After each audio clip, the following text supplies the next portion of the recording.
had a dream which was not all a dream.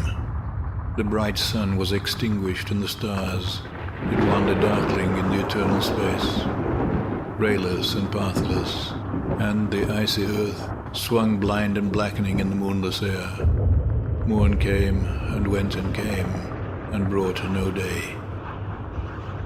And men forgot their passions in the dread of this desolation, and all hearts were chilled into a selfish prayer for light. And they did live by watchfires, and the thrones, the palaces of crowned kings, the huts, the habitations of all things which dwell, were burnt for beacons. Cities were consumed, and men were gathered round their blazing homes to look once more into each other's face. Happy were those who dwelt within the eye of the volcanoes and their mountain torch. A fearful hope was all the world contained. Forests were set on fire, but hour by hour they fell and faded, and the crackling trunks extinguished with a crash, and all was black. The brows of men, by the despairing light, wore an unearthly aspect. As by fits the flashes fell upon them, some lay down and hid their eyes and wept, and some did rest their chins upon their clenched hands and smiled, and others hurried to and fro, and fed their funeral pyres with fuel, and looked up with mad disquiet on the dull sky, the pall of the past world, and then again with curses cast them down upon the dust, and gnashed their teeth and howled. The wild birds shrieked, and terrified did flutter to the ground, and flap their useless wings.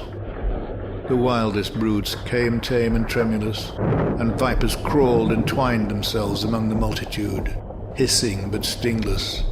They were slain for food. And war, which for a moment was no more, did glut himself again. A meal was bought with blood, and each sate sullenly apart, gorging himself in gloom. No love was left. All earth was but one thought, and that was death, immediate and inglorious, and the pang of famine fell upon all entrails. Men died, and their bones were tombless as their flesh.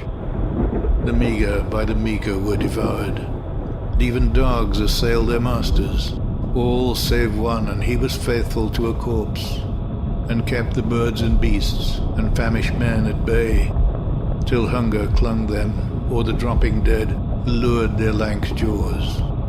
Himself sought out no food, but with a piteous and perpetual moan, and a quick, desolate cry, licking the hand which answered not with a caress, he died. The crowd was famished by degrees, but two of an enormous city did survive, and they were enemies.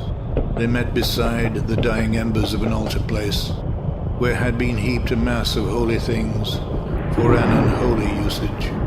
They raked up and shivering scraped with their cold skeleton hands the feeble ashes, and their feeble breath blew for a little life and made a flame, which was a mockery.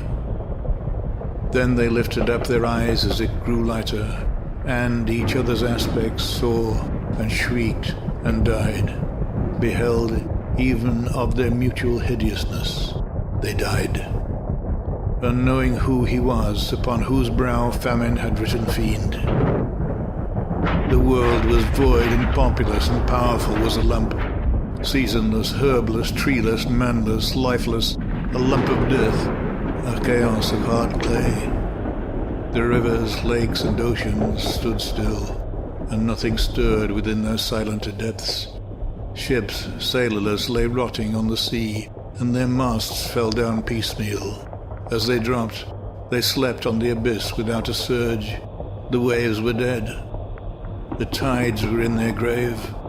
The moon, their mistress, had expired before. The winds were withered in the stagnant air, and the clouds perished. Darkness had no need of aid from them. She was the universe.